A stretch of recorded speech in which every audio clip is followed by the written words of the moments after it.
New York or Washington. This is my second day of fasting. If anybody wants to start fasting, you may join me. All right. Al Johnson's on the phone. He's up in Seattle. And first, I want to say a couple things. And a lot of people wanted Al to come back on, so I've asked him to come back, and he's back. So great. And first, I've been watching this pandemic, as you know, since January, when I was telling people to buy masks and that sort of thing. And now we see it looks like the worst of both worlds, actually. The U.S. economy and various other economies are effectively shut down, mostly. And meanwhile, the virus is not. We waited too long in the United States. Is the bottom line for me. We're basically going to watch it burn through one way or the other. There's not going to be a vaccine anytime soon. Do something very quickly, and we're just going to turn it right over to Al Johnson, and we'll just turn it over to Al right now. Al, how's it going in Seattle? Good, good. So it's nice you're back in the fasting because you're the guy that got a lot of us into the whole fasting thing. What was about 6, 7 months ago. So you started your small cult here of the fast. So it's good to see you back on it because I know you had to go off it there in Hong Kong for a while. Yeah, yeah. How you started fasting and have done very well with it. Actually, I think you enjoy it as much as I do.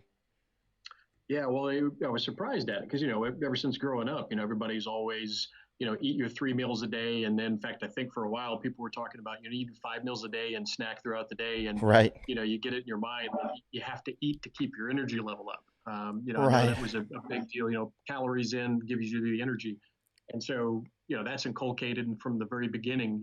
In school and even in the military. When both you and I were in, you were in the '80s, I was in the 2000s there. It was the same thing. You have power bars, you're augmenting your food all throughout the day, that kind of stuff. Save some MREs all in your pockets to kind of keep going. But it turns out that that's actually incorrect for many situations. That the thing that surprised me when you got me on that cult of fasting was that you gain more energy as you go into the fast, and that's counterintuitive, but it People works, don't and it believe it really until they surprised me. do it. They don't I was believe a it until believer. they do it. I was just doing it to I'll be honest, I was doing it to shut you up initially. Like, all right, I'm gonna do this thing and then I'll shut up about it. But it's like, oh wow, this actually worked real well. Now you're becoming a connoisseur of fasting. Yes. And there's something about it is very, I don't know, and this is a chance for me to finally fast long, because every time I get, not always, sometimes I get interrupted. Like I got interrupted by the insurgency in Hong Kong. I was getting a good fast going, and then the insurgency kicked off. So I shot off to the insurgency and then I broke it. And, but now is a good chance, because we're quarantined and that sort of thing. And so, you can meditate at times during the day and enjoy your fast without getting beat up by the police or shot by tear gas or whatever. Yeah, Al did a couple Oh, of it's combat tours in Iraq, by the way, as EOD, Explosive Ordnance Disposal, which, if you don't know much about the Iraq War, EOD was just unbelievably the most dangerous job, actually. It wasn't SEALs or Special Forces or something like that. That was the most. It was EOD. It was amazingly dangerous and incredibly important. Good job, Al.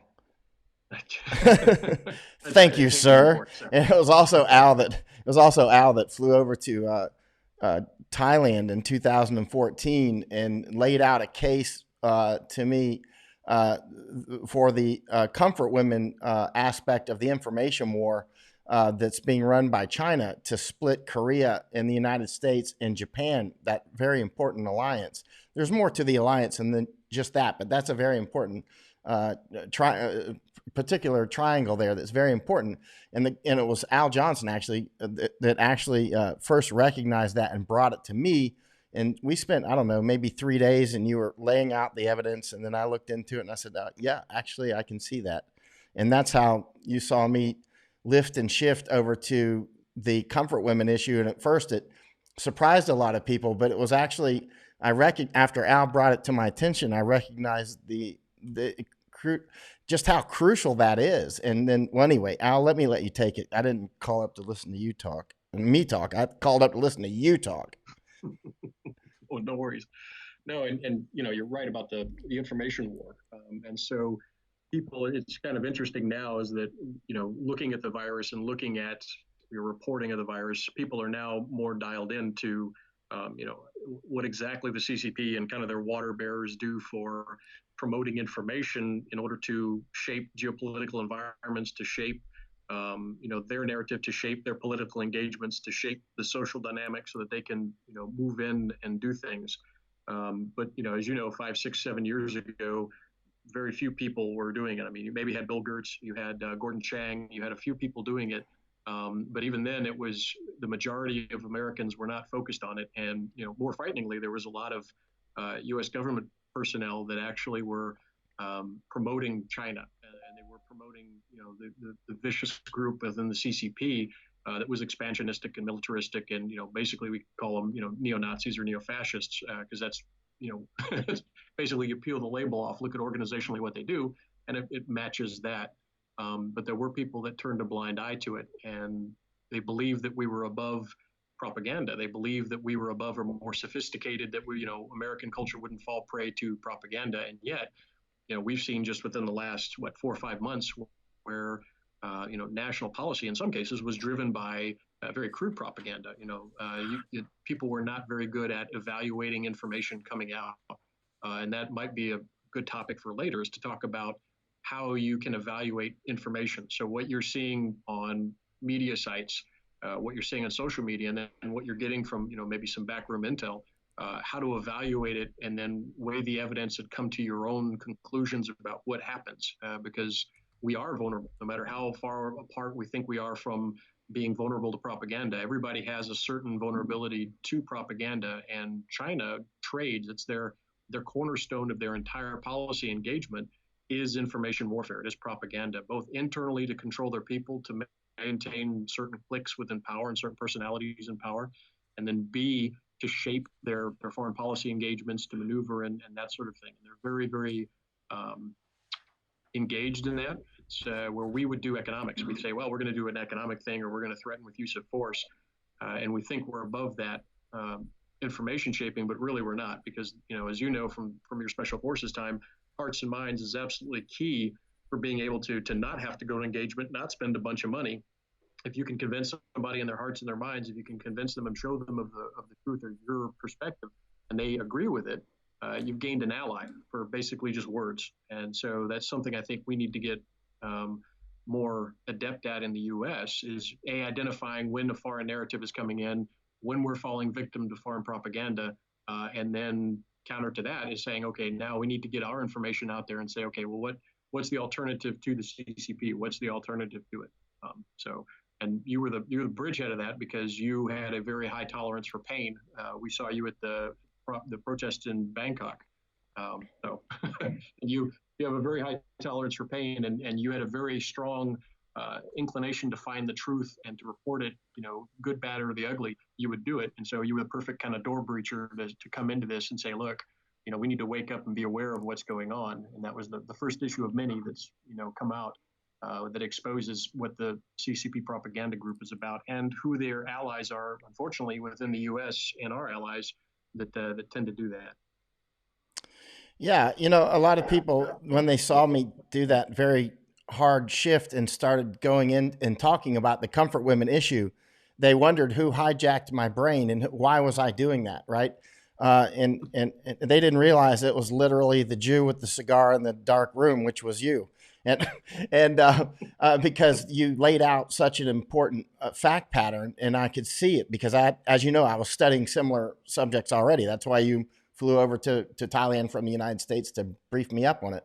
And then I realized I hadn't put that part together yet. And then you laid it out, and I said, "Oh, wow, this is a very important piece of a puzzle that really helped me out quite a lot when I jumped over to the insurgency in Hong Kong." By the way, you know, that those briefings you gave me in 2014 and 15 and 16 and 17 and 18 and 19, you know, and then when I jumped into the insurgency in Hong Kong, that helped me out enormously, actually, in doing that. And you had some other things you wanted to say that we were talking about before we went online. Can you take those? Well, a few of them, yeah. So, you know, kind of dovetailing off of the, you know, the information operations that go on between nations and that sort of thing. You know, one of the things we can look at right now is where has that evolved to, or how are they applying it to this this CCP virus? And I like the term CCP virus. You saw how they reacted to even the name. So if you say it was Wuhan flu, they go nuts on it. But they wouldn't say the same for, say, German measles, or the hantavirus, or MERS, or Japanese encephalitis. So you could see that for some reason that was a key part of their information war. You saw how that was, they went out of to, I put this off in the U.S. Army bringing it in during the October military games in Wuhan. And so we see, how information is important to them, and words matter, and how they use and manipulate. One of the interesting parts I did want to mention that I think is important is everybody needs to pay attention to the game of numbers right now, right? And so there's a huge game of numbers, and the way these numbers kind of pan out is that China is using their false data. They're not collecting numbers. They're not reporting data. These are tremendously artificially deflated numbers about their casualties and who is infected in China. And they use these, and you'll look at their media, they use this to promote, hey, look, we conquered this virus. And unfortunately, the US and many of our allies have a cut-paste mentality. And what we do is we'll cut-paste any official thing that comes out without critically evaluating it.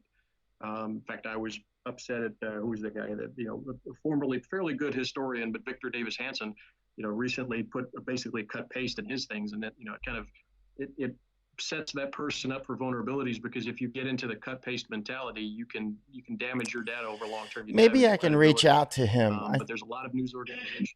Maybe I can reach out to Victor Davis Hanson. He did that on. Did he do that on Comfort Women? Or what? I remember he did that, but I don't remember what he did it on. What's that? Yeah, and then he did that on that issue, a couple of the historical issues, and then he cut paste it, and at that point, I kind of turned out the Hoover Institution, because I'm like, if their editors didn't catch it, they didn't retract it, well, then it's on them. Everybody makes a mistake. Everybody will make a mistake with information, and they're very good at putting things in shotgun, what we call shotgun pattern.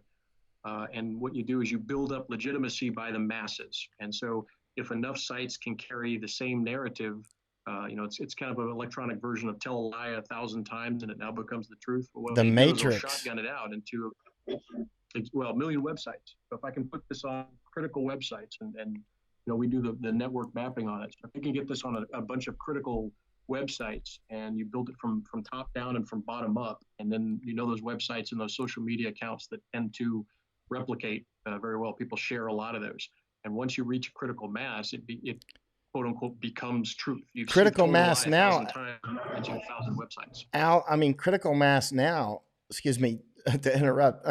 We're great enough friends. I can do that, I think. But critical mass now is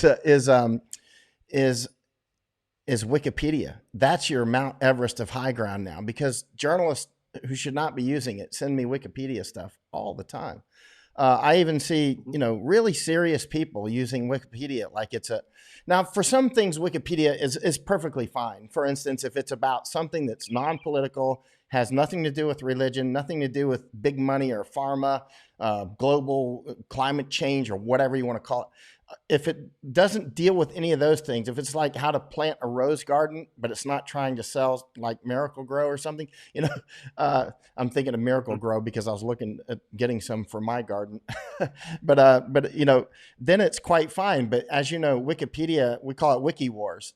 First, you just seed articles. You seed those, plant those articles in different places, different newspapers, and then you cite those in Wikipedia. And then people start referencing that, and then boom, it's got critical mass. It's too late. It's big. Exactly. That's why WikiFail is basically anybody that puts a Wikipedia, because it's not peer reviewed. It's up to editors, and the editors don't have a background in the information that they're editing. And so it would be a non-medical doctor is editing and deciding what is correct and what is incorrect information for incorporation into the article. And there are good alternatives out there to Wikipedia. It's just fortunately, many people are intellectually lazy, and Wikipedia has a good format that people get their information very quickly in a very brief format. They don't have to think much about it. They cut paste it, and then they put stuff out there. But Encyclopedia Britannica is a little better. It's online. It's a fairly good format that's easy to digest. But because of the Google partnership kind of with Wikipedia, when you type it into your browser, And depending again which browser you use and which search engine you use, Wikipedia usually the first entry that you'll have at the very top, and then maybe some cross articles depending on the subject. The second and the third listing are going to be Wikipedia. And again, people being basically lazy, everybody does entropy. They're going to pick those first three articles and go with that, and that's the first impression they get, and that's what they use. And so, we have to be cautious of it and cognizant of your own everyone's own limitations and their own predispositions and how we process information, how we gain information, how we evaluate information. But to do that, we need accurate information to evaluate it, and understanding what the process actually is behind Wikipedia, why it's not an authoritative source. And they're open about it. I mean, there's a page in Wikipedia that literally says that Wikipedia is not an authoritative source. It cannot be used for academic papers. It should never be used as an academic source or an authoritative source. It's simply a basically a mob-sourced blog, a mob-sourced encyclopedia. So 100 people yelling at a meeting, is basically what it is. So you go to the town hall meetings, you got a big group of 100 people, they're out yelling the four experts at the front of the room, and people say, well, 100 people are yelling about it, so it must be true. And that's kind of the equivalent of Wikipedia, but people tend to, unfortunately, go down that road. And the problem we're running into now is a version of that. And that is that the CCP, the Goebbels of Guangzhou, are putting out these false numbers about how many people it was actually infected in China. And in the beginning, this is two things. And this has real world consequences. Most people think, well, that's just an intellectual exercise. Who really cares? But the problem was the information that was being put out at the beginning of this. So we're looking at literally end of December, January, February, because they cooked the books, they lied about the numbers and they put it out. And because most people in the Western press failed to apply a critical eye to it, they cut pasted, they accepted the numbers. They didn't go, well, Beijing lied in the past, so they must be okay now. It's terrible. They didn't do their due diligence. People have died because of it, because false information came out. And then they had an organization, the World Health Organization, which I heard Laura Marnahan talk about very energetically a couple days ago before Passover. And she was absolutely correct. So the World Organization took the Guangzhou Goebbels group, which is these propagandists out of Beijing, and took the numbers at face value without a little asterisk, without a little caveat. And they included them in those numbers. And so that skews the books. You think, well, here's a nation of multiple billions of people, and they've only got a few thousand deaths. This really isn't that bad. This is like the flu. Just look at the numbers, right? Billions of people, it's only a few infected, only a few died relative to the population. This isn't that bad. And so people made their decision based upon the lies of the numbers that were put out. World Health Organization validated those numbers. And there you have it. And then the other thing that we've got is a couple of weeks ago, they said, well, we have 0 cases. And anybody that has a peek behind the curtain, so to speak, into China knows that's an absolute lie. And yet people are making their decision. They're like, oh, look, here it is, light at the end of the tunnel. They've had a 60-day quarantine. Most people don't talk about that. And they say, look, they're opening up. They've got a hold of this thing. This is great. We're good to go. No, hold on a second. They're not. We need accurate information from China. And if they don't give it, then we need in every report, in every news media that comes out, every official that quotes it, they need to caveat that with saying, however, these numbers are very much in question. They're very much deflated. We don't have accurate numbers from them, and either don't include them or put an asterisk by them and saying, this is incredibly inaccurate. We know this, right? And you have to put that out there. Trusting Goebbels about how well our bombing was doing in Berlin is ridiculous, and basing foreign policy upon that, basing our domestic response in which lives matter based on a lie. In this case, it cost people their lives. It cost people their fortunes. It cost people a lot of pain. And that's the problem, is that you cannot base your policy based upon false data. Garbage in, garbage out. So you have to evaluate your data as well as you can, and taking data from a serial liar, which is Beijing, where you can't even talk about Tiananmen Square, right? The very date is forbidden to talk about. June 4th, 1989. Right. But as you know very well, you've studied Tiananmen Square in detail. As you know, it really wasn't limited to there or that date. That's just a reference point for something that was much more terrible, actually. Oh, absolutely. And that's part of it. So China exists upon lies, the cornerstone of the CCP and all of their history and all of their foreign policy. Everything they do is based upon image. It's based upon a lie. and they built lies upon lies. And the problem is that we have, unfortunately, in the West, we have a tremendous double standard with the CCP. And this is one of the questions that we have. I mean, some people, when we look at them and we look at the network and we look at the individuals and their motivations for joining that network, you can understand some of them. They are. When the Soviet Union fell, there were the people that read Eric Hobsbawm in their corner and they loved that book, and Keyes and all that sort of thing. And they said, well, they didn't want to give up on their dream. They actually believed in either very hardcore socialism or communism, and the torch had been extinguished in Moscow at that time, and they looked for something else. But those are a few people, the people that are diehard communist, neo-fascist, neo-Nazis, that kind of thing.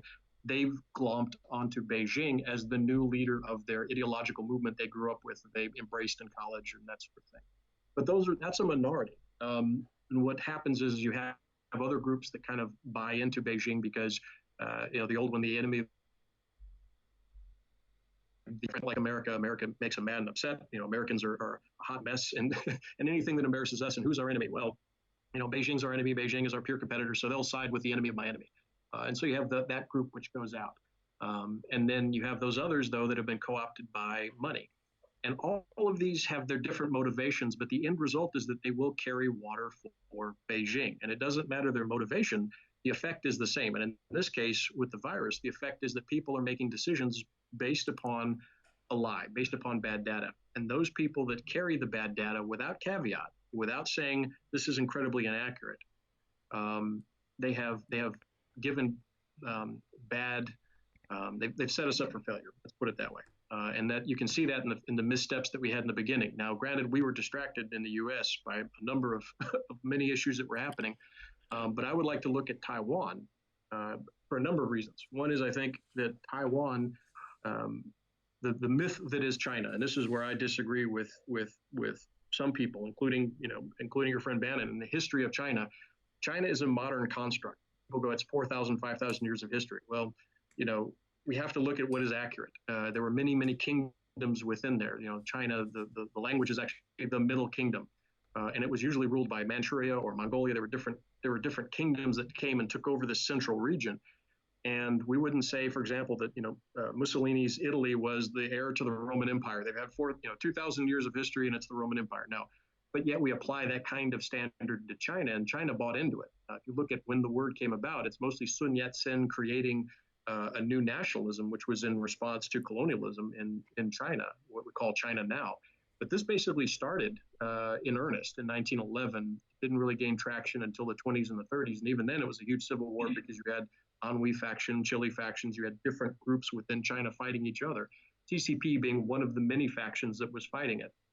And so they were forming this idea of who we are and what we are. It was a nationalism, right? Much as the French Revolution created a new nationalism or a defined nationalism, the Chinese went through that in the 20th century, that group in Central Asia, the continent.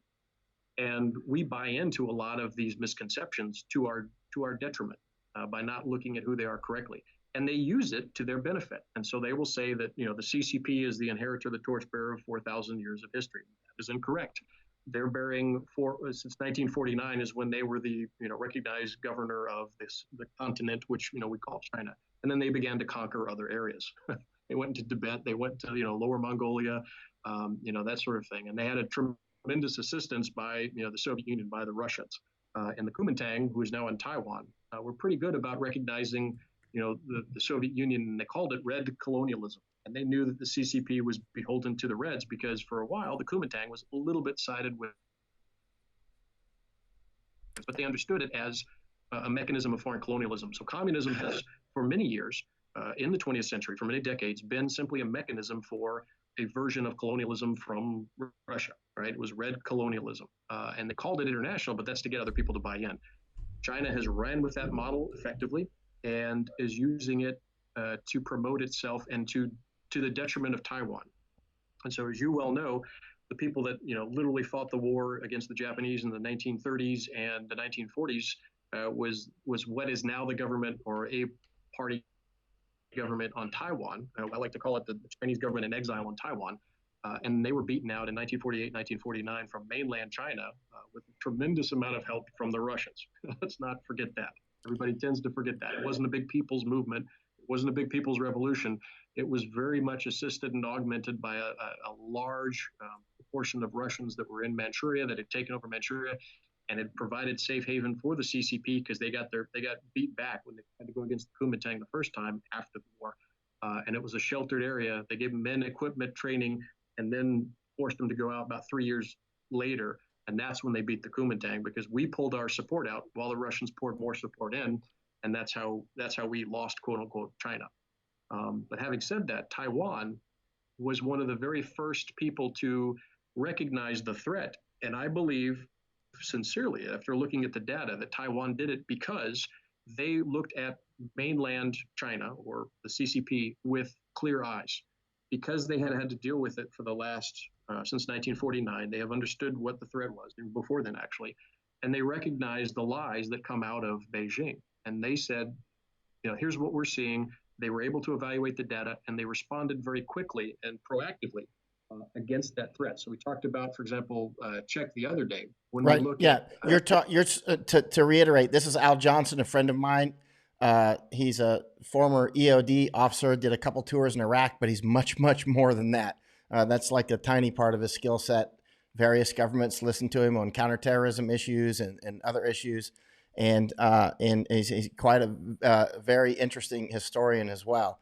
And so now he's talking about Taiwan recognizing the BS that was coming out of China back in December and November regarding the CCP virus. Anyway, I interrupted. I wanted to let people know that are just tuning in who you are, Al.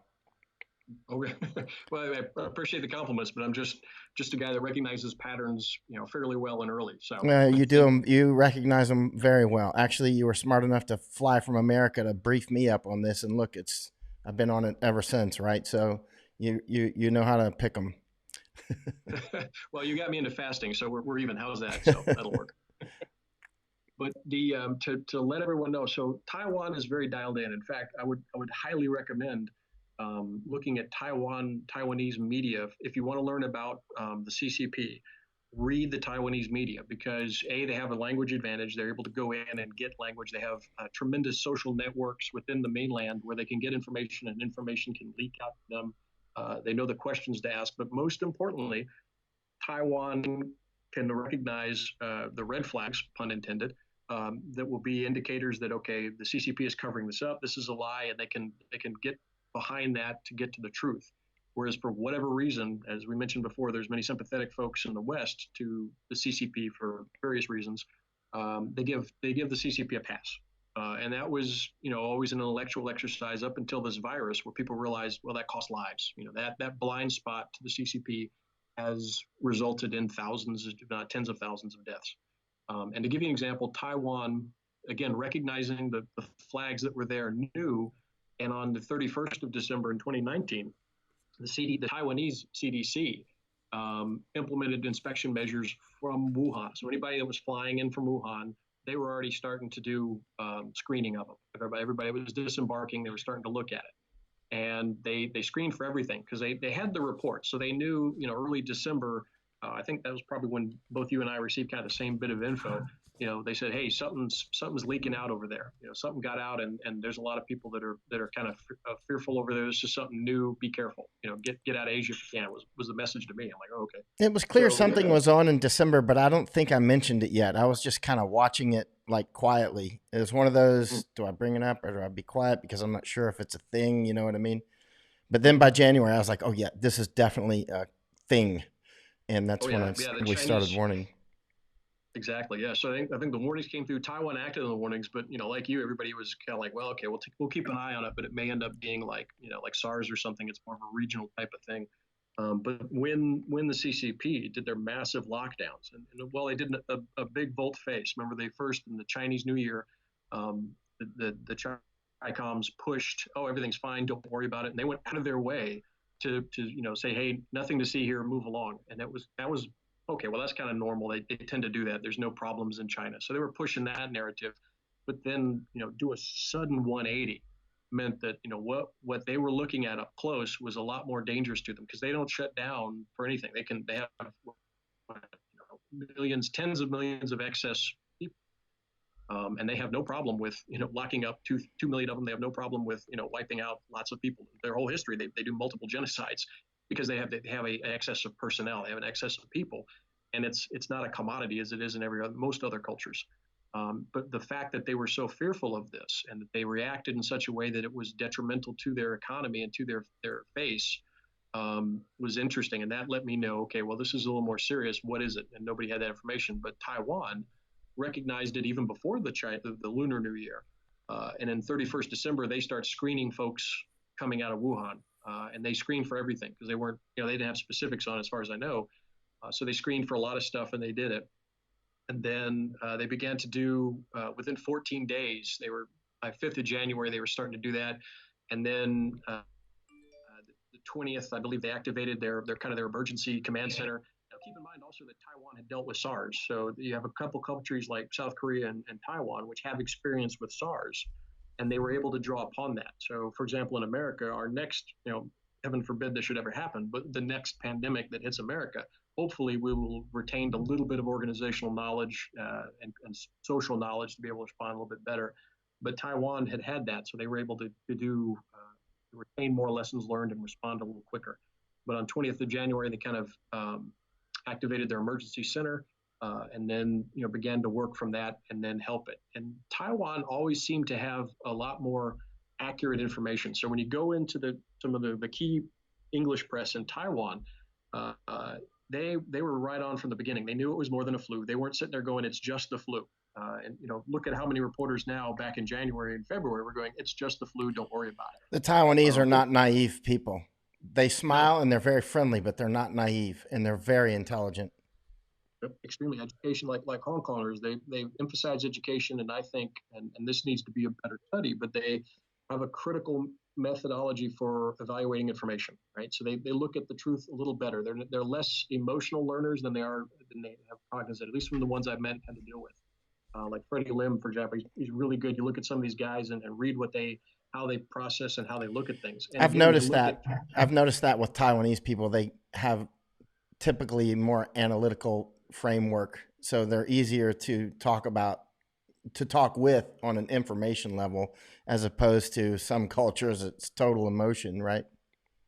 exactly, and they said they look at the CCP with clear eyes, much as we would look at threats in the West. So we're pretty good about certain governments. We're looking at them, or we're looking at Western countries, and we can evaluate. So like the U.S. is, we look at Britain and British politics and behind the scenes, and we're fairly good at that. The Brits are very good at analyzing Americans and that sort of thing because there's I think a cultural, social, and historical affinity that allows us to do that. We look at French politics, that sort of thing, Europe. But for whatever reason, there's a big blind spot with China that China takes advantage of, or the CCP takes advantage of. But the Taiwanese are not restricted by it. So the more that we can interact, share information with, and build up these working relationships with the Taiwanese, the better. I think, for me, I think Just Mag should be reestablished in Taiwan. I think we need to do an embassy there. I mean, especially after Can this. you tell people what Just Mag is? Most people won't know what you're talking Oh, about. sorry. Yeah. Joint U.S. Military Systems Group. So way back in the day, so when the Kuomintang became a government in exile and went to Taiwan. So Taiwan had been under a couple different colonial governments, the Dutch, the Japanese, and in 1945, the U.S. said, okay, Kuomintang, Chiang Kai-shek, you can take administrative control of Taiwan, during the surrender, and then we'll figure out what to do with it afterward, right? So that was the issue. So there was Okinawa, Taiwan, South Korea, and a couple other islands, and the disposition of these former enemy territories was to be determined, in the post-war process. But what happened was before that could be decided on, like I said, the Soviet Union helped the CCP in a massive way, allowed them to have a safe haven in Manchuria, which the Soviet Union had captured, gave them massive amounts of equipment, training, advisors, and then unleashed them onto, once they were negotiating with the Kuomintang. And remember, they were dealing with both. They said, which way we can go, Kuomintang or CCP. So Mao wasn't out of the woods. He realized that if the Kuomintang had flipped again, like they did in the 20s, and had gone toward a Moscow-oriented posture, that Moscow would have turned over Manchuria to the Kuomintang. As it was, they didn't, and then through a confluence of events, CCP knocked out the Kuomintang, and then the Kuomintang went to exile in Taiwan. as well as a couple of generals and some armies. And we met one, went to the Southeast Asia and set up these little military cities. One being in Mae Hong Son in Thailand, which is interesting. But they were pretty much governments in exile. And Taiwan in 1949 was basically became the seat of Free China. And JustMag, which is a military assistance group, is a U.S. military assistance group, had a base in Taiwan. So we helped the Taiwanese military, which was basically the Kuomintang in exile, just as we had helped the Kuomintang in World War II to fight against the Japanese. And Hey, so the Al, relationships were there. We knew the generals and everything. can I ask you, because you're talking about, I know so many side topics with you. I just want to keep asking you stuff. Remember that guy the government in exile gentleman that we visited in Thailand together? I never published about that, but that was so interesting. Where was that? That was in Kanchanaburi. So for those that are Right. in Thailand, once the quarantine is lifted and you're able to travel about, a good place near the River Kwai Bridge is a memorial to the Kuomintang, the Free Chinese, right? So the Kuomintang had actually fought in Burma, in northern Burma, initially against the Japanese, and then and oddly against the Thais, the Paiute Army, the Northern Army from Thailand. But at the end of the war, like I said, 1948, 1949, when the CCP, the Chinese communists, with help from the Russian communists, pushed out the Kuomintang, who had become kind of the nominal government of, recognized by all the other nations, the Allied nations who were the victors in World War II. They ended up having to go in exile. They set up some military cities. The generals took their armies with them. It's kind of interesting about Chinese armies at that time is because the army was loyal to the general. So if the general would flip aside, that army tended to follow the general. And so they had their own little fiefdoms. And these generals ended up in Southeast Asia, Mae Hong Son, and they created military cities. And this was a memorial that these soldiers had built to the Kuomintang and all the people that had died from, looking at 1937 up to the 60s, doing these anti-communists. They helped out the Thais with anti-communists because most of the communist insurgency in Thailand, some of it was Thais, but many of it was the Sino Thais or groups of Chinese that would come down from the mainland and try to organize ethnic Chinese on kind of a communist nationalist model, like they did in the Malaysian emergency, and incite revolution. And so the Kuomintang were the good Chinese, the free Chinese that helped the Thais beat the invading, basically, communist insurgency from the Chinese. And so that was a memorial that we met. And the guy, when I was there, I think 4 years ago, when I first saw it by accident, because it's in the back, it's very hard to find. It was a Kuomintang soldier there, a very old man who was a soldier, and he was being assisted by a survivor from Tiananmen. So there was two generations of freedom fighter that was maintaining this memorial. And then when you and I went there last year, unfortunately the old Kuomintang soldier had died, very very sad. But the torch was still being carried by the freedom fighter from Tiananmen Square who showed us his leg, which had been damaged and shot. He has a picture, one of the famous pictures of the tanks massing in the square before they start shooting the civilians and students. And he said this is where he was. But as you saw, they had the Tiananmen Square information up there. Some of the best collection of information I have seen on the Tiananmen Square massacre was at that collection. But notice he had to take it down because he had been attacked by thugs from allegedly Hey, from the Chinese Al, embassy. let's tell people exactly what we're talking about here. That was very interesting. Basically, I'll recap it and let Al keep going. Sure. We Al and I went to Kanchanaburi, Thailand, right? And Al does a lot of counterterrorism work in Asia with various governments and whatnot. So we were in Thailand and we went to Kanchanaburi and we were looking for one of the old freedom fighters against communist China. And it took a lot of work, but we found him. And he was just a lone guy out in this place. And he had a bunch of photos. And we spent a bunch of time talking with him and making video and that sort of thing.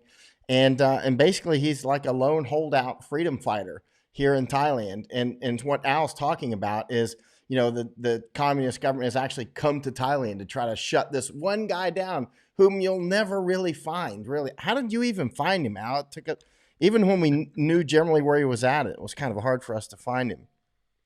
Yeah, the first time, I like to do what I call social canvassing. So I do a network mapping. So I'll try to talk to as many people as I can, kind of like you. So we go around, we talk to people, and you pick up atmosphere, to networks and connections and that sort of thing. But it was just, I do it by habit sometimes. And somebody had mentioned that there was because I was mentioning I was studying, history, military history in the Paiute Army, the Northern Thai Army.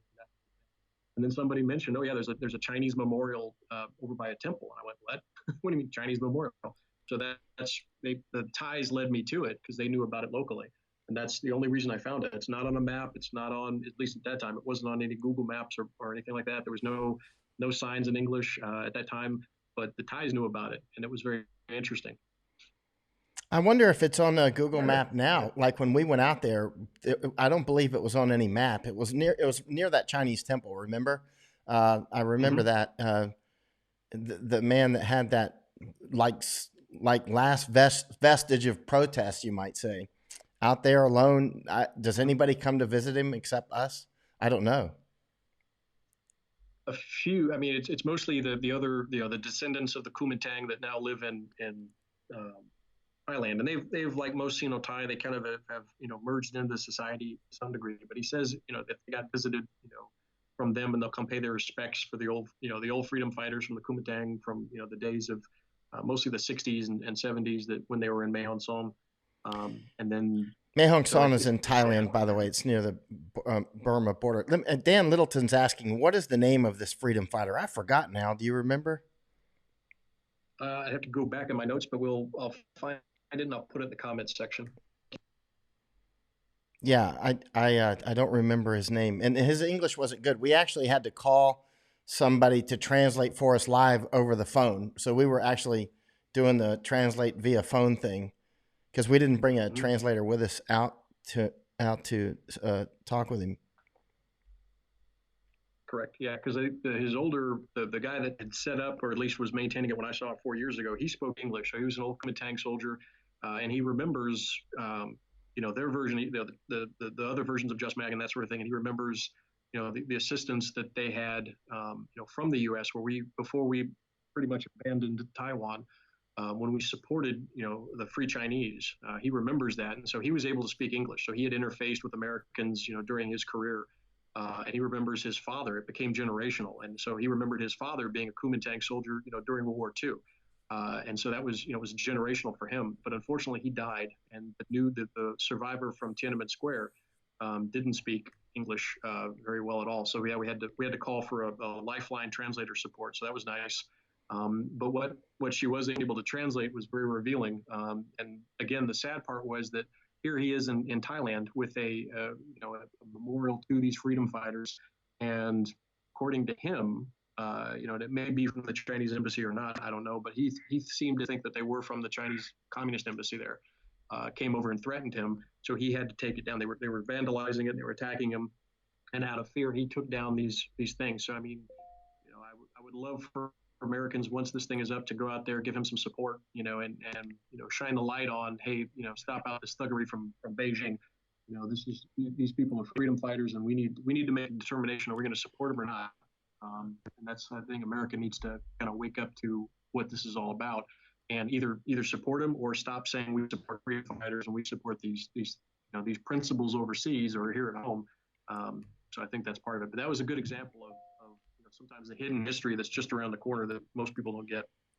You know what we need to do, Al? You and I researched this in how many countries together? Thailand, Malaysia, Indonesia, uh, Myanmar. Did we go to Myanmar together? Japan, United States, and I think some more, right? But we found some very interesting things that I think would be very interesting, not just for Americans, but especially for Japanese. A lot of the things that we found, for instance, remember that lady in Texas who is actually, she's a Chinese national that we got on her trail in Malaysia at that museum. I mean, she's a clear operative. We got right on her Mm-hmm. footprints and just amazing things that we found that Japanese and American readers, especially like FBI counterintelligence, would want to know about. I mean, well, they do know about it, but I mean, but it's very interesting that this information war is so intense, and we could talk about museums and the infrastructure around that, the things that I've gone to see in Korea and Oh Lord, and Al could take that for days, actually. Yeah, I think the good. I hate to say there's a silver lining, but this a positive that you can probably take from the current situation is that people have woken up to a lot of the CCP's lies and how they manipulate information and propaganda in order to try to shape narratives and engagements. And so we've seen it with arrests, in the United States here, where they've actually gone in and been able to, arrest and identify, or at least identify and separate some of these organizations that are carrying water for, Beijing. So that's the good news out of this thing. Is that Americans and the West is kind of waking up to a this is happening, and b it's detrimental. It has real world consequences, and people's lives can be at stake by not waking up and keeping your eyes open about what's going on. So I think that's a positive thing out of it. But you're right. There was a tremendous network of folks that were doing this type of propaganda, and a lot of people didn't understand why it's there. But I did want to dovetail off something I think Mario was saying the other day that most Americans don't understand is that in the United States, there was an infiltration within a number of agencies and groups that most Americans didn't realize. I would highly recommend. In fact, we should put up a book list. I would highly recommend the works by a guy named Bill Gertz. And there are a few. Everybody's coming out now with books and information about okay, tricoms, but they're following the money sometimes. I had Where dinner with everybody's Bill in talking about Tokyo, just Bill and I. That guy is smart. He's super sharp, Al. He's oh, he like you, didn't man. didn't He's one invite of the me to big that. I brains. see. Okay. What's that? Oh, he didn't invite me to that one. Thanks. It was So, just Bill and me. I think you were back in America or somewhere, maybe over in Thailand at that point. I don't remember where you went probably to. Thailand. Yeah. Well, if you had been Yeah, if you had I been was in already Tokyo at the fasting at the same time. time, I would have invited you. Yeah, of Yeah. course.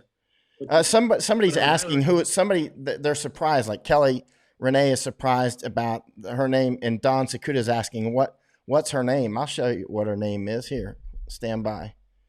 Her name is Nancy Lai or Nancy Lee Li, depending on how you want to pronounce that. Oop, there it is. That's her right there. Screenshot that. There you go. Screenshot that. China Daily. That's our girl. We got on her trail in Malaysia in a museum. Yeah. And notice oh notice yeah. she So gets involved in the Holocaust museums and all that stuff. It's all part of the information game. I mean, she's a player and not one of ours. yeah. And you'll see what they'll do is they try to gain legitimization. So what they'll do is, for example, by supporting legitimate Yeah, organizations. like the Holocaust Museum, which she's involved in that stuff. Yeah, because as you know, Al, they try to. You were bringing this out. You constantly bring it out. They tried to conflate this with the Holocaust, and so that's what she does. She goes to Texas and she's like, "Oh, this is all part of the Holocaust, and what the Japanese did is part of the Holocaust." You're like, "Wait a minute, whoa, whoa, whoa, slow down. What's really going on here?" And so you can see that Nancy Lai there, or Le, depending on what language you're coming from. Yeah, we should just do a special show and show slides of the photos that we took and how we got on our trail. It was pretty amazing, actually. But one thing I would like to recommend is, like I said, Bill Gertz. So look at some of these folks like you, Bill Gertz, Gordon Chang, and the folks that were consistent during the difficult days, so to speak. So it's everybody can be anti-Nazi after 1941, right? Because we're at war. But the guys that early on in the 20s and the 30s that were anti-Nazi, I mean, that was few and far between. Those that could see it and say, hey, these guys are evil. Let's work against them. Hey, Al, And sometimes so your audio fades. Can you oh, get into a it usually doesn't go out for very long, but it can go out for a second or two. So okay, I'll try. I'll lean into the microphone. How's that? thank you, Danka. So the again, like I said, we'll put up probably a reading list would be a good thing. But talking about Bill Gertz, talking about Gordon Chang, these folks that were identifying the problem early because they could evaluate the information with open eyes, like Taiwan. They knew what the threat was, and most importantly, they didn't go off of labels. And that's a problem I think that many people have is if you can mislabel something. You can mislabel a cheap bottle of vinegar, put an expensive wine label on it. People actually believe they're drinking great wine. They don't trust their taste buds. They don't trust what they can actually evaluate themselves. They go off a label. But Bill Gertz, took the labels off, looked at the bottle, examined what was the contents of the bottle, so to speak, looked at China, thought, and evaluated it well. So what Bill Gertz illustrated in his work, and we found, through our independent items, was the largest counterintelligence operation ever against the United States. Most people would say, "Oh, it's Alder Thames," or that sort of thing, or Hansen. But actually, it was Katrina Lung, who was parlor-mate, so call sign parlor. This was the most You're fading damaging, out now, probably the Al. longest Fading out a little bit. counterintelligence. Can you hear me? Yeah, your whatever you were doing, it caused you to fade out. But go ahead. I think they're jammed. Hit transmit. Like I said, I'll make this quick. So I think I'm losing signal, so I'll make it very quick. But what Americans need to do, two things, if I could leave you with real fast. Number one is you go through and evaluate your audience evaluates information. Look at the people that consistently have been, exposing the CCP myths and lies. And the problem is when you investigate, for example, with the FBI, with the American government, for a while, the American government was actually, read the parlor-maid case, Katrina Lung, who had infiltrated the FBI, and they were she was able to influence what the American FBI was able to investigate. So many intelligence operations that the Chi-Coms were running in the United States were being sidelined, were being ignored, were being, it's not important because of her influence and other agents of influence that had moved in and infiltrated the FBI and co-opted, what heretofore had been good FBI agents had been co-opted by this foreign operative and shaped foreign policy. She actually gave executive briefings. So at the time, the president of the United States was receiving information from a Chinese operative as if it was, good information about the Chi-Coms. And so they manipulated at very high levels how we looked at the threat and how we responded to the threat. It's very difficult to come out, a decade ago about, hey, the Chinese are running information operations here. This is a bad thing. They were going, nah, they're not. They're harmless. Don't worry about them. And so this was actually going on within the organizations designed to defend us. And now Americans can see it in a graphic way with the World Health Organization, which is an organization that by its very nature should be protecting us from infectious diseases. That's what they do, prevent infectious diseases. And yet they were co-opted by political narrative, by political shaping, to simply promote a political agenda of the CCP. And they gave up their I would say, a sacred charge. The World Health Organization has a sacred charge to defend human life, to protect human life from a virus. Well, that's their public charge. Their private charge is whatever Maoists do. We need to defund World Health Organization and the UN as well. And so you see that, but people don't realize. Look at the parlor-maid case. It's Operation Parlor-Maid or call sign Parlor-Maid. Katrina Lung, her infiltration of the FBI. Bill Gertz did probably the best public expose of it that I've seen. But it's spot on. I definitely recommend people get that. Now, transitioning real quick, I want to double back to what I was starting to go down the road before we got distracted there. And I apologize to your viewers, but this is how Mike and I talk for 6 hours. We'll go over every subject because Mike's got this brain that wants to absorb everything from every angle when he evaluates it, which is great. But I fear it may. But I'm usually waking you up right before you're ready to go to bed. Like, hey, Al, you got 4 hours? Let's go. Which is good because what else am I going to do? So with Taiwan, I definitely go to the Taiwan media sources because there's some very excellent information about that.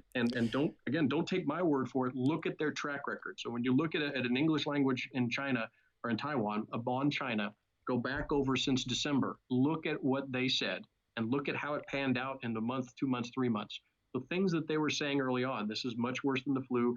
The death rate is higher than the flu. It's much more contagious than the flu. This is the characteristics it has. You need to wear masks, all this sort of thing. They were correct. And they stayed on message. They stayed on target. Just to give you an example, and then their responses to it saved lives because they could look at China with real eyes, right? Without those blinders on that unfortunately we've put on. Wait, you're talking about Taiwanese, right? The Taiwanese. Oh right? yeah, I completely agree with Al. Taiwanese have the most unfiltered view of communist China. They're ones that some of us go to for information. Pay attention to Huge. Taiwanese source. Epoch Times is doing a great job. Of course, They uh, are they go, are go ahead. spot on. Yeah. So and that's one of in the English language. And you know me, I'll critically evaluate everybody. I've got friends that I'll go in there. I love them to death. But if they're wrong, I'll go out and say, yeah, I don't agree with you on that, and I'll yeah, everybody makes a mistake, right? And then how you behave in that mistake. But so far, from what I've seen, Epoch Times is actually one of those sources in Taiwan that's publicly available, that's in English, that has been consistently right since January. And again, your readers don't take my word for it. Have your viewers go to that site, look over the history of it, see what they were reporting in January and February and March, and sometimes to December. Go back to those archives, look at their history, and have your viewers need to evaluate for themselves how accurate they are. And from my view of it, they've been spot. They were probably the most accurate I've seen. It's open press, in the English language. So definitely go there and take a look at that. Oh, The Kelly, the Taiwanese. go ahead. Oh, go ahead. Oh, go No, ahead. yeah, Kelly Renee saying the documentary Epoch Times did was extremely telling. You sent that documentary to me, Al. It was done by Joshua Phillips. I've actually been on Joshua's show at Epoch Times. He has like a video magazine show. He's a very serious guy. But you sent that link. That was about the origins of the CCP virus and the cover up and whatnot. And anyway, I was going off on a tangent, but I wanted to mention that before we continued. No, he's good. And again, I don't know Joshua Phillips, but I know his work. And again, I go based on, okay, what were you saying back in January? What were you saying in February that was available? And then, as you know, I collect a lot of information from different areas, and so that documentary, nailed about 90%, well, 80% of what I had. He filled in blanks that I didn't have. What's the name of his documentary? Folks are asking. I don't remember. I watched it though. Let me see. Do you It remember? is the origin of the CCP virus, and they can type it in. So Is that it? they can. Yeah, just Joshua Phillips and the origin of the CCP virus, and it's on Epoch Times. It's very interesting. In fact, he was on Bannon's show a couple nights ago, and I sent a message to Joshua saying, "Good job, man. You did great." Uh, yeah, it was very very worth watching. So and that's on YouTube. People can watch it. And so, like I said, the recommendation is to do that and to get the kind of the clear eye of it. And if you look at Taiwan, they took information, that like Josh putting out in English and like these other guys are, and again, and they made decisions based upon that have resulted. And I'm going now to the John Hopkins University, and good for them. They actually list Taiwan on their country list of corona cases and all that sort of thing. Some places won't. The World Health Organization, and again, this goes back to people are debating about World Health Organization, and my view on things. If that organization's mission was to prevent and preserve, prevent spread of infectious diseases, to preserve human life, they failed on it, and they failed for a political reason, not for lack of budget or lack of knowledge or lack of anything. And they could have looked to Taiwan as an example of success, because as of today, and I'm on the John Hopkins site, Taiwan has, and they've tested. They're not hiding, putting their head in the sand and doing it. They actually were aggressive, as you saw back in January. They're already testing folks in early January. In December, we're starting to look at people coming from Wuhan, and they only have 382 cases and 6 deaths. This is a democracy, very targeted in how they do it. And 91 are listed and recovered. And that's from the John Hopkins site. Just now, I just refreshed it. Taiwan is squared away, man. I love Taiwan. That's But you would think incredible that the World people. Health Organization, and this is damning for the World Health Organization. So Oh you, yeah, it is. Commander, World Health Organization, are responsible for human life. You must do everything that you possibly can within to protect human life. And yet, here's a success story, and you won't even acknowledge their existence. And then, in a briefing, I think 2 days ago, out of the blue, without any evidence or anything, you start talking about how that country is racist to try to use it basically what I Oh consider a trigger right, word. that's Back right. over They that. accused that That's the what I was Tedros. talking about. You're right, Tedros, who's the head of World Health Organization, the Maoist, who's a lapdog for China, for the Chinese Communist Party. He actually accused Taiwan of racism, and with completely baseless. Like, can anybody find where Taiwanese government or people have said something racist about that idiot?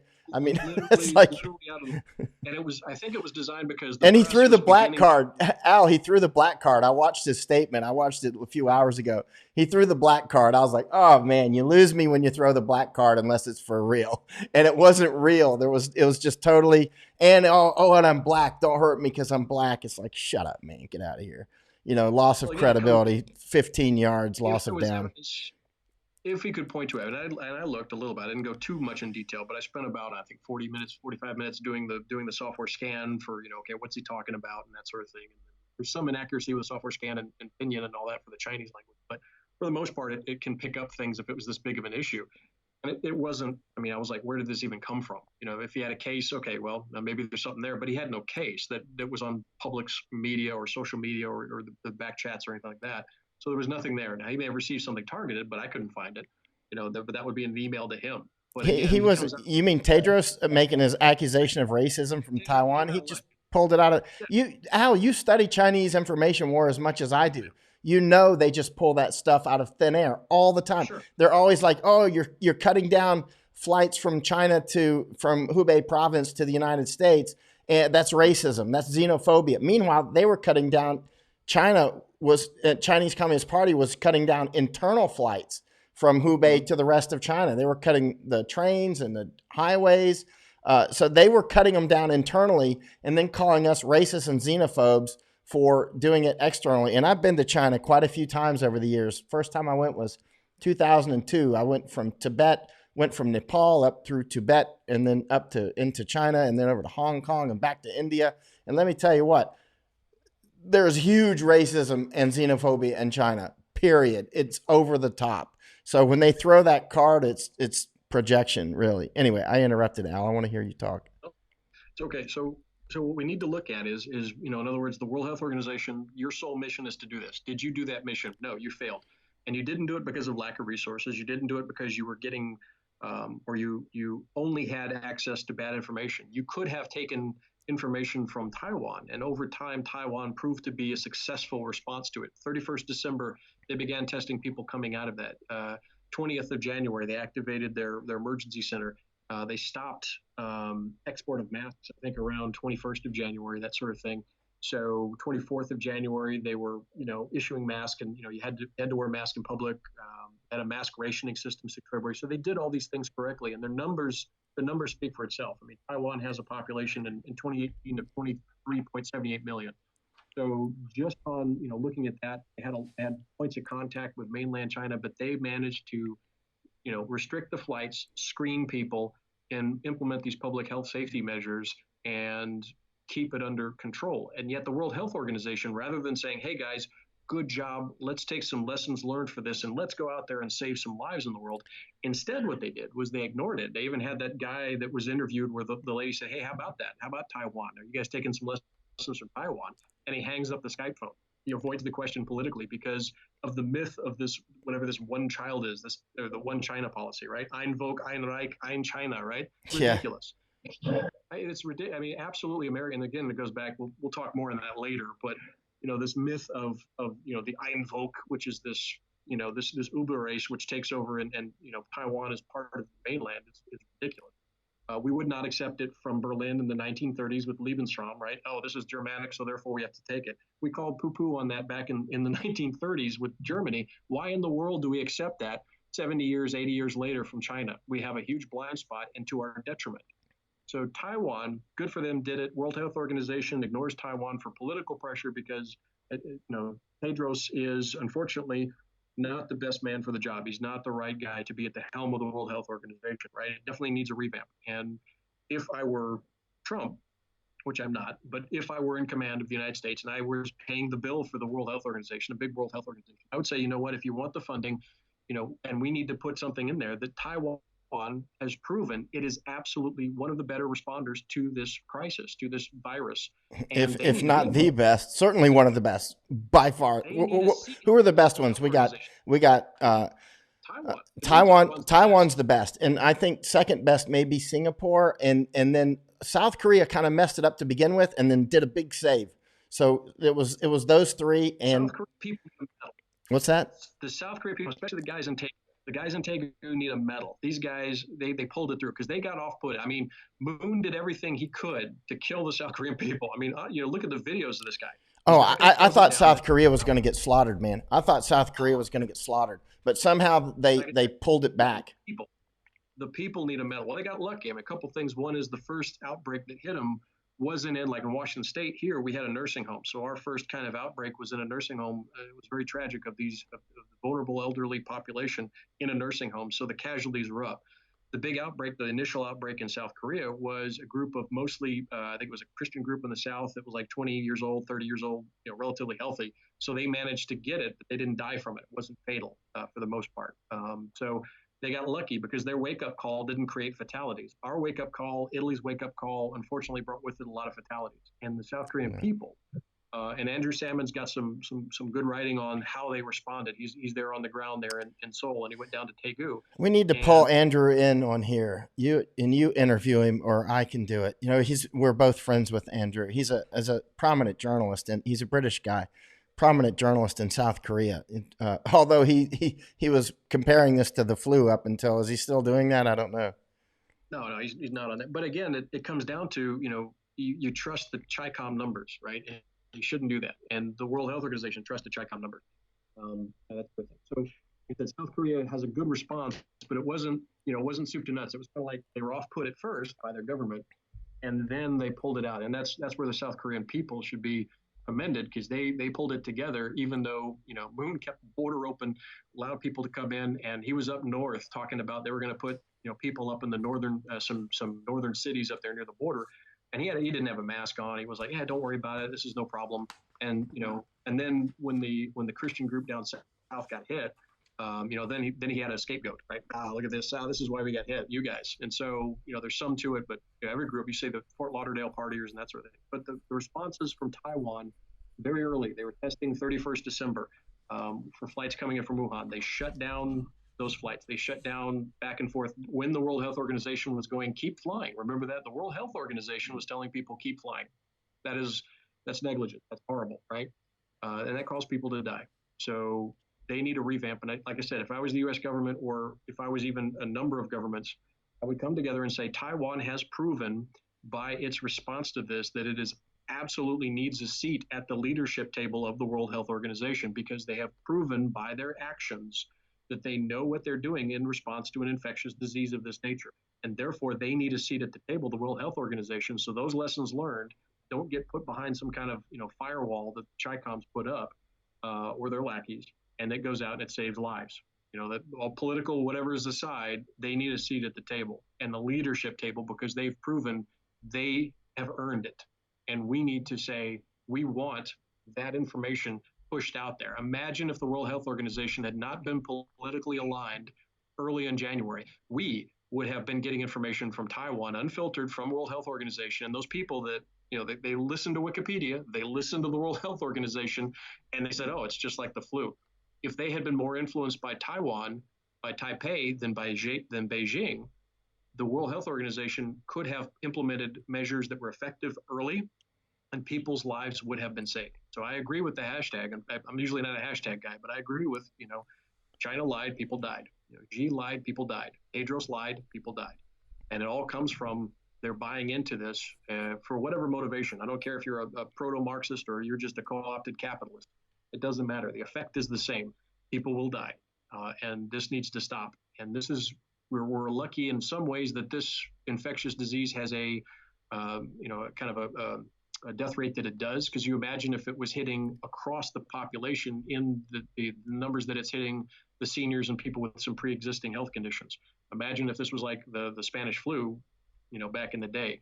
And it could still mutate. I mean, we're not out of the woods yet, and that's what I'm afraid According of. to the experts, it's not. It could mutate. It's mutating constantly. It's just a matter of, will it mutate in a way that's worse for us, or Right. not Oh as yeah, bad for us? exactly. And so I think we need to look to Taiwan for their clear-eyed evaluation of Beijing and all the shenanigans that Beijing does, right? Because they're the guys that can pretty much peel the curtain behind what the heck the Guangzhou Goebbels is saying. And at the same time, their infectious disease responses was very good, and we need to look at that and say, hey, here's a model. And by the way, World Health Organization, we're only going to fund you if you let this guy's in there. And the biggest thing we can do to affect this is, quite honestly, stop buying into the nonsense. When anybody says a one China policy, Yeah. where did that come from? What is this? I invoke Ein Reich, Ein China. Come Yeah, on, okay, you explain know. that. He's saying he's talking Nazi stuff. Ein Volk, okay, Ein Reich, Ein China. Ein Volk means one people. It means he's not talking about German people though. The Chinese Communist Party is trying to say if you've got Chinese genes in your blood, even though your family's been in the United States for 200 years, like down in Louisiana or whatever, then you owe loyalty to the Chinese Communist Party. It's the most incredible racism since Nazis. It's even more so than that, I would say. Well, the Nazis tried to do the same thing, didn't they, Al? They tried to say anybody that's of German descent owes allegiance to the Nazi Party. Is that correct, Correct. Al? Yeah, they would put things like a Deutsche Bund in America. So they said, if you were German blood, not Jewish blood German, but if you were German, pure German blood, whatever their criteria was, which was crazy, you would put this in there. And the Americans recognized it, right? So in other words, mostly Americans would recognize that at some level as, okay, this is ridiculous. And we called it, said, yeah, this is ridiculous. We made fun of it, and we moved on. But the problem is that for whatever reason, this same mechanism, and again, this goes back to labels. So we drank, we smelled what was in that bottle, and this is horrible vinegar, right? This is wrong. This is basic, race-based National Socialism, land and soil, socialism. And we said, okay, this is not good. But for whatever reason, that very same mechanism, if it comes from Beijing, is somehow socially acceptable. And that's the problem, is a double standard. The only thing we have to do is apply the same standard if it came from Berlin, if it came from Beijing. Apply the same critical standard of evaluating what does a mechanism, what is an organization doing? What are the core foundations of that organization? What's the belief of that organization? How does that organization operate? And the problem with modern society is we listen more to labels than we do about what's actually in that bottle. And so when people evaluate what the CCP is doing, they're listening to labels. It's an international, it's a workers' party, it's this, it's that, and they don't actually look at it. And one of the problems that one of the propagandists that go out there talks about one China policy, and that is nothing more than initially the history is convoluted, and I don't want to confuse the issue too much, but how it has been applied to Beijing, how Beijing applies it, absorbed it, and used it was essentially the same thing as what the Germans were looking at, or the National Socialist blood and soil Germans were looking at in the 30s, which was if you are of German blood, you must be there. And Taiwan is, to the Chinese, it is their crowning jewel. They want Taiwan because, one, they can then subsume that history that they want. They want this lineage, they want an unbroken lineage going back to Sun Yat-sen is what they want. And with the Oh, coup can you d'etat, tell people that are unfamiliar with Sun Yat Sen? Can you tell people who this this man is or was? yeah. So to understand the modern nation or the modern concept of China, and again, this is probably where I've never met the man, but I've heard him. That Bannon and I would argue about the modern concept of China really is formed in 1911. Before that, it was a Middle Kingdom, and actually for a couple hundred years, it was actually a Manchurian kingdom. And so Sun Yat-sen, in response to two types of colonialism, one was Manchurian colonialism on kind of the middle continent of all these other groups, mostly Hans. He created Han nationalism, Chinese, right? Han Chinese, right? So he created which is a a version. construct itself. Hold on, that's a rabbit hole.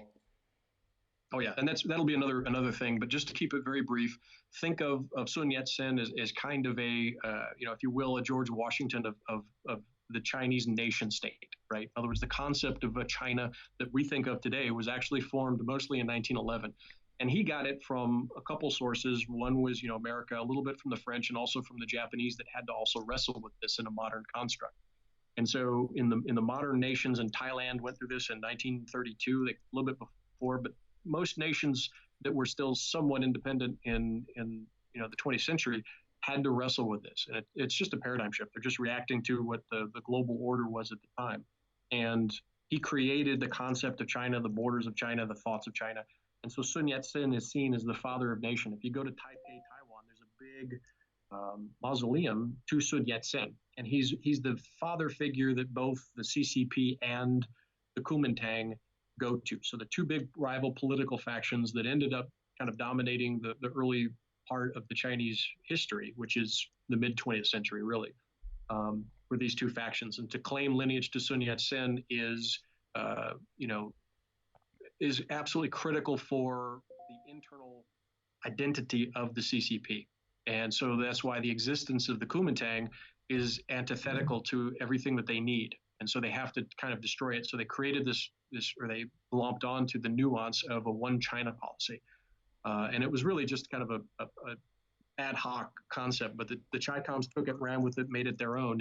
And so when you hear people talk about one China policy, like the World Health Organization, like the United Nations, like unfortunately, so many people, even in America now, will talk about one China policy as if it meant something. There's no difference between what the Chi-Coms use and the context of the one China policy now, because Taiwan is a province of China. That is absolutely false, both historically, that Taiwan since 1949 has never been a part of the CCP. Never, ever. And so people that say, well, historically, no, when it was Manchuria, right? And then the Dutch took it over for a little bit, and then the local guys took it over for a little bit more, and then the Japanese took it over, from the 1890s until 1945, and then it was in a post-war administrative hold until 1949, when the government in exile from China came over and administered it for a while. Now they are their own democracy. So even on our own standards for the United Nations, Wilson's proclamations about, hey, you need to be independent, self-determination, all this sort of thing. We suspend everything that we believe in, or we say we believe in order to not pay attention to Taiwan. Yeah, in order to simply say this is an autonomous nation. They democratically vote.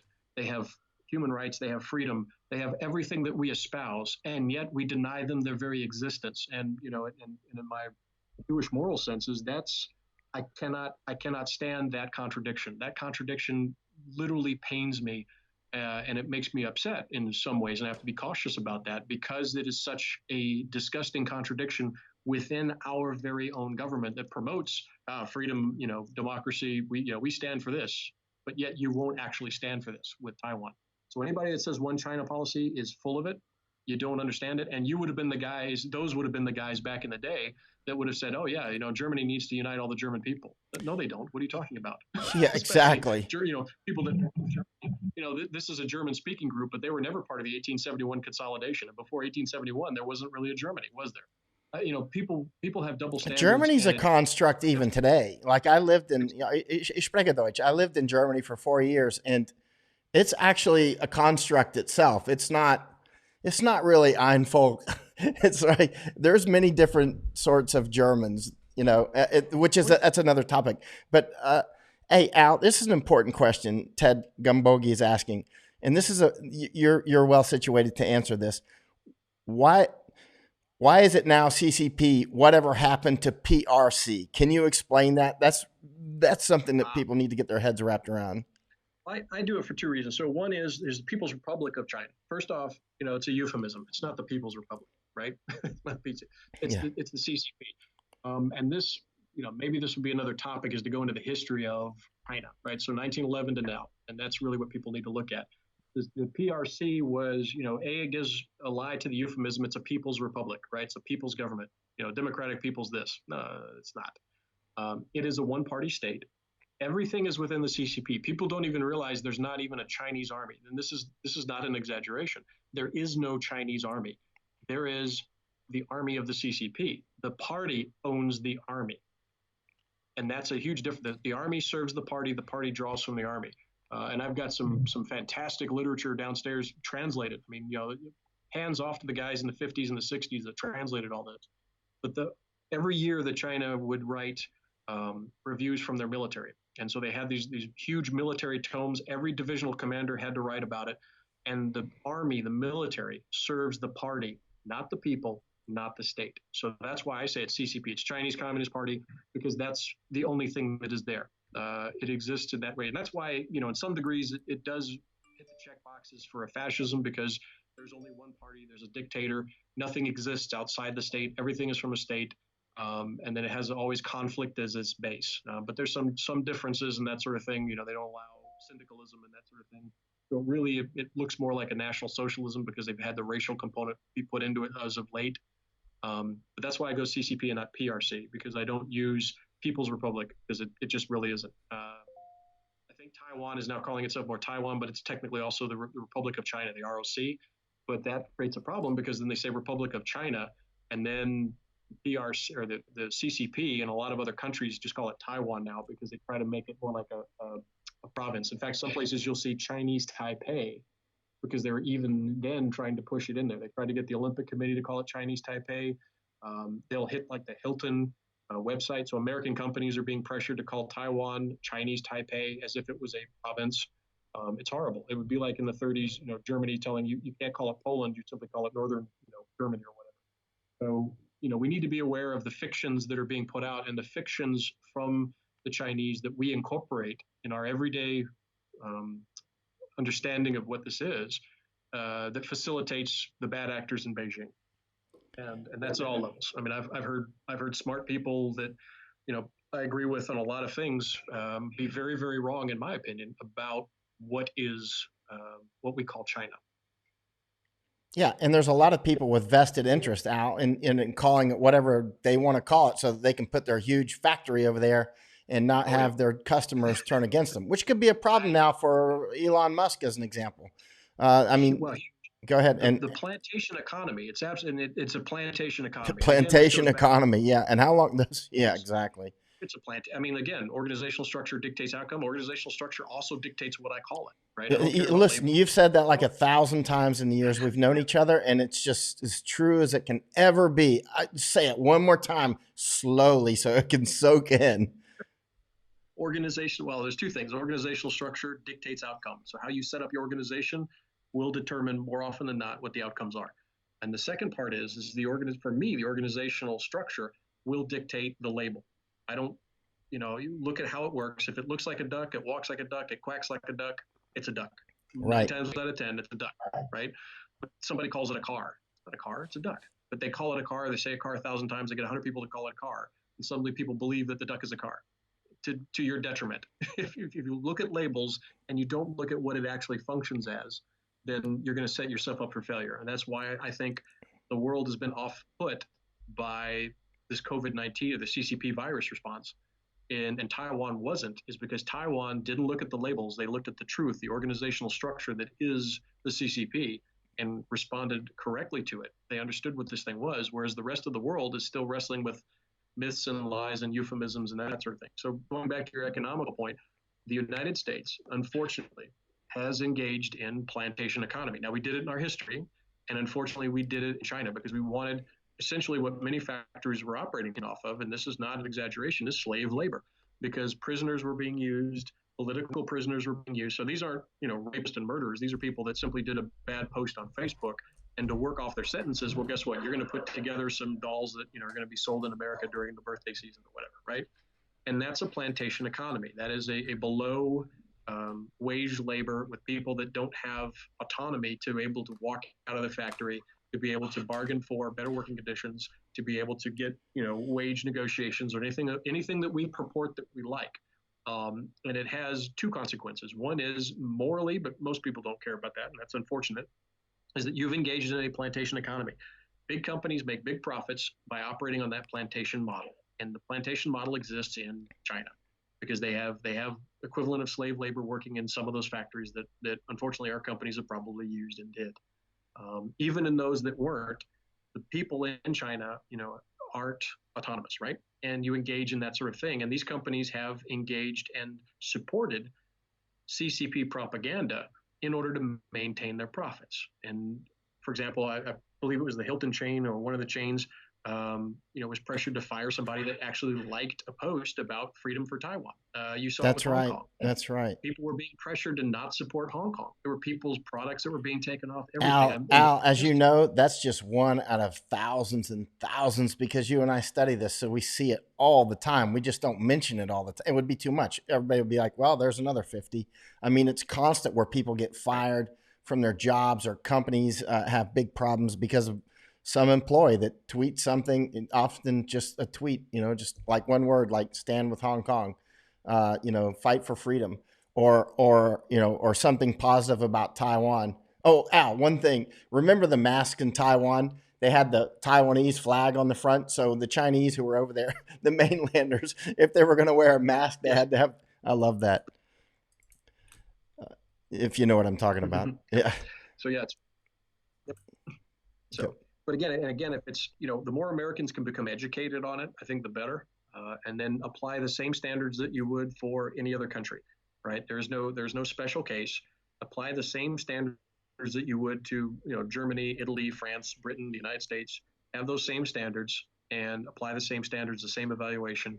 And in doing that, I think that it would go a long way to what I would like to think of as normalizing um, kind of the globe, right? It never will, but at least it will expose the CCP for what it is. It exposes them for what it does, and we can move out. Going back to your economic thing, the more Americans can recognize, the products they get. Now, the good thing is we're moving out a lot of production from China. The medicine was the one that scared me. Rosemary Gibson had a fantastic book, China RX. Yeah, I've I think read it it. came out February 6th. She was on the War Room Pandemic, and I'll be honest, I had no clue about this. And even the fact that the military are anthrax, the two items we had to take for anthrax are not made here. I couldn't believe it. I'm like, you kidding me? So The book is China RX by Rosemary Gibson. Al has read it. I have too. I highly recommend it. You're going to be blown away. China you're right. RX. You can get it on Amazon. That's where I got it. Yep. Yeah. So it's very good. The good news is that some of those things, because of what has happened lately, are now starting to be implemented, which is good. The other thing is that just it came out across the wire yesterday was that there's actually, I think it's the equivalent of US $2 billion to move. The Japanese government is actually going to have their companies provided $2 billion, total package to move out of China, to I get your love it. production I love out of it. China. I love it. So that's a and who benefits? I mean, Thailand will benefit, Vietnam will benefit, Southeast Asia will benefit, as well as the home country. So it's not about totally bringing all production, back home. It's not that type of thing. Although there will be a lot that will come back. Plus, I Uh, want stuff that says made in Japan or made in America or made in Thailand or made in Germany. I don't want to see stuff made in China. Made in Taiwan is fine as long as it's really made in Taiwan and not because thousands of Taiwanese businesses are actually in China. mhm. Yep. Yeah. There's a lot of cross pollination in there. And again, hopefully the end result of this is that, if the CCP, transforms in a massive way, and it's doubtful they ever will intentionally, right? Because every dictatorial power, single party will always try to hang on to power. They will do everything they can to maintain their own power to the detriment of their own citizens and the citizens of the world. That's just the way it's always been, unfortunately. And if it changes, great, but I don't know the course where it's going to go from here. And that's the problem is that, as blowback, second order, third order effects, cascading effects, with the collapse, there's so much internal divisions and unrest going on right now. And I talked to one guy earlier today, and then there was another quick conversation, and Ron Reese, you remember him? He had a little Mm-hmm. posting up there about, Jiang Zemin's group, maybe, getting a little more power in there because most of those corruption arrests were just, really to knock out the other group. But that creates a lot of enemies with the X's clique. So, people may want to pay attention to Zhang's clique and your guy, what's his, Chris Chappell and the folks over there at Epoch Times are more dialed in than I am, for the political side of the Chinese and how the cliques play on each other. But it would be interesting to see, is this a moment of pivot for the internal politics within the CCP, which then could lead to, a transformation of China, so that would, kind of get back to a normal, healthy functioning society versus this, a dictatorial, basically a neo-fascism, neo-Nazism kind of a state. Al, I love having you on, man. Usually we just talk about this alone and just you and I, but and I hope you'll come back on again very soon, like within the next few days, unless you have something more to say now. I know you were saying Mm-hmm. earlier you can only go 20 minutes and it's been No, this is an hour and a yeah. half. I apologize about that. This is Oh no, I'll no, try to get. Al, I'll talk with you for 5 hours. You know how it goes. Usually, you're like, Mike, I gotta go now. I told you 30 minutes ago, I gotta go now. But I do want to put up some with graphics because I think what we talk about, it'd be nice to get some visuals up for folks so they can read, the information. We can post things like, Bill Gertz's book and Rosemary Gibson's book and some of these information points and that sort of thing. So Yeah, I'll try to actually, work on can you that. put up one of your reading lists? Various people have asked that, and I've read so many books that you've recommended over the years, and the books that Al recommends are always top notch. They're never like they're worth it. Because I'm very cautious about which book I pick up to read because time is of everything, and so every one that he recommends has been worth my time easily. I appreciate that. Well, I got to pay you back again for that fasting because it definitely paid off. I think I lost my dad. Well, my dad beat me now, so he's down 50 pounds. Wow! A And little, your dad's yeah, a veteran too, like 30 years, right? yeah, it's ridiculous. I mean, every other time he'd get out and go back in the military. But he went in as I think a PFC in 1958, 59, and got out in Somalia is when they gave him his ETS orders. Oh, So he was in Somalia. I didn't know that. Huh. yep, that's when he got his ETS in Somalia, and then he came back from Somalia, and that was his last rodeo. Oh, But it was interesting. But he lost 50 pounds of it. I mean, just unreal. Looks, before it was amazing the health benefits. So he had starting a little bit of some health issues, but they cleared up. It was amazing. My blood pressure went down for a lot of reasons. So the doc actually wanted to put me on some high blood pressure medication, mostly I think stress, but I was overweight. I got to that point where I had all that stress and became immobile for a couple months, and that ballooned out, and I went down from you saw it was 251, and then I went down to 233, and then 2 days ago before Passover I was at 198. So well, you're my pretty blood pressure. tall too. You're pretty tall, but still, yeah, you were putting on some weight, and now you've taken it off, man. Fasting, and it makes you feel so much better. It Well, the also evidence is there. especially if you have time to do quietly. Like today, I just laid down a little while on the floor. Actually, sometimes I actually sleep on the floor. Believe it or not, I've done that for years. Actually, it's a very like when I'm out in very rough places or the war or whatever. It's a great benefit to be able to just lay down on the ground and go to sleep anywhere, right? And so sometimes I actually do that still. I'll just lay down and go to sleep on the floor so that I stay in practice to do that anywhere. And but when you're fasting, if you want to lay down and be quiet and meditate, just lay on the floor, kind of chill out, and it's a very good way to train your mind. I was impressed with. Like I said, it was for me, and listening to it, it was kind of counterintuitive. But once I actually went through it, how it shocked me. And then the more you read about it, then it was like, okay. But I did want to ask you a question on it because you're really dialed into the fasting aspect of it. Are there benefits for fighting off infections, bacterial and/or viral? Do you know about? I don't know about them. I've been because as I was saying, I'm fasting right now, but I'm pretty well isolated. If and I don't know if it would be increase or decrease your danger of going out with the virus right now. I don't know actually. Nobody, I would guess nobody knows. How could you actually know without testing it, which would mean live subjects, right? Um, I don't know in this regard whether it will be helpful or not. Although many people, people have fasted for thousands of years. All the major religions fast in various ways, and it's not a coincidence that they do it. So on the bigger picture, I think the health benefits are enormous and obvious. I have to be careful with that obvious word, but the fact that it's that the that people do it globally, and it's been studied so much. For instance, Russians and Germans have entire hospitals for fasting, right? Because they recognize the benefits of fasting. And so, on the big picture, holistically, it's clearly highly beneficial. If nothing else, it makes you feel extremely good. It gives you better clarity of thought. You know how people describe like they're on an acid trip or something like that. I don't do that stuff, but when they describe that, I'm like, well, that's kind of like fasting. Actually, you access different doors of your mind that you're able to examine things in different, clearer ways. I highly recommend it. But it is good. But yeah, if you come across anything about any studies you find if it's beneficial for viral and/or bacterial infections, or boosting the immune system, because I know overall it boosts the immune systems. But I hadn't seen anything specific for viral and bacterial. But if you find something, let me know because I'd definitely be interested. I'm going to be very careful with that. I'm going to defer that to medical doctors. That would be wrong for me to make an opinion on that. Holistically, it's clearly I think we can say with high confidence, holistically, it's extremely good for most people to fast. And, the cases of type 2 diabetics, actually knocking that right out of the park. Type 1 diabetics need to research before they do this, could be dangerous.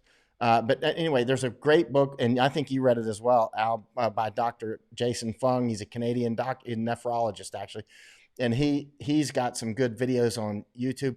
Don't just stop with Dr. Jason Fung. I mean, I don't know him, by the way, so it's not like I'm his buddy and I'm recommending his work. I just think he sounds credible, and but there's also so many sources on fasting. They go back for thousands of years.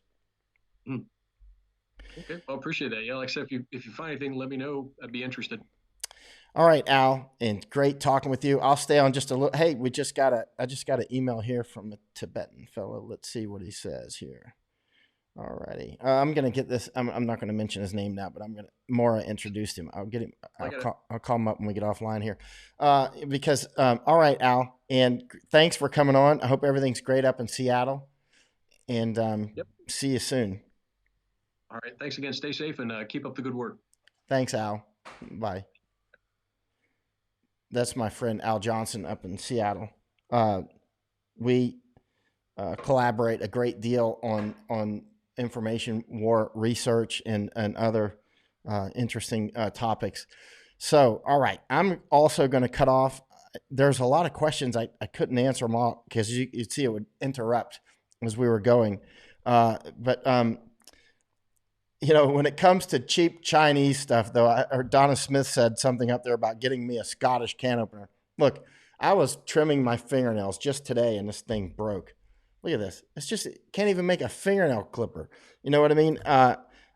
So I went to Amazon. I got one with good reviews and I just bought one. I mean, it's unbelievable. I mean, I noticed that my fingernails needed to be trimmed. They're quite clean, but I was like, oh, they need to be trimmed if I'm going to hold stuff up for the camera, like fasting day 2.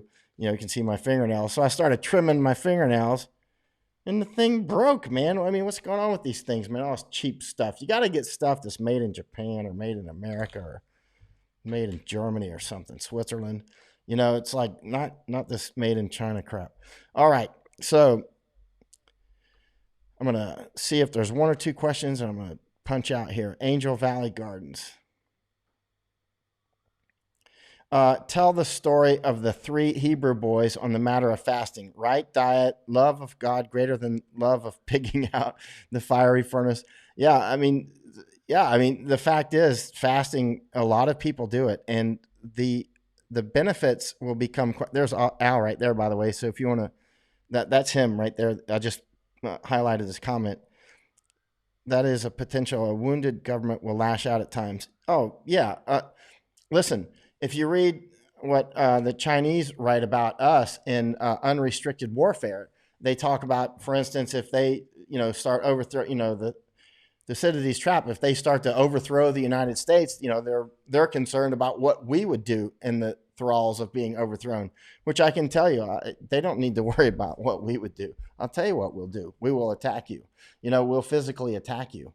You know what I mean? We'll it's like, that's what we'll do. Is there any question what we'll do? We will attack you. There'll be a world war. That's what we'll actually do. So the best thing to do is keep your hand off your gun, China. And we need to start pulling our factories back, and we need to disentangle from those communists. And then when they're finished, then we can re-entangle with Chinese people that are not communists, such as Taiwanese, and then take it from there. All right. Let's go ahead. Thank you, Tim Wallace. And let's see. Don Sakuda says, fasting during Lent right now, not the same as you, but just less eat. Yeah. Oh, fasting is so good. I highly recommend it. G's disease. That's right. Maybe fasting will cure you of G's disease. I don't know. Heidi L. Rosen, fingernail clippers always fall apart. I think I'm buying the wrong clippers. Really? Where are you getting yours from? Can you check where you're getting them from? I just got some on Amazon that have very good ratings. Imagine, you're off traveling somewhere and you just brought these, and then you got to go to a meeting because you got to do your fingernails so you don't look like a savage, right? And then crack, it breaks.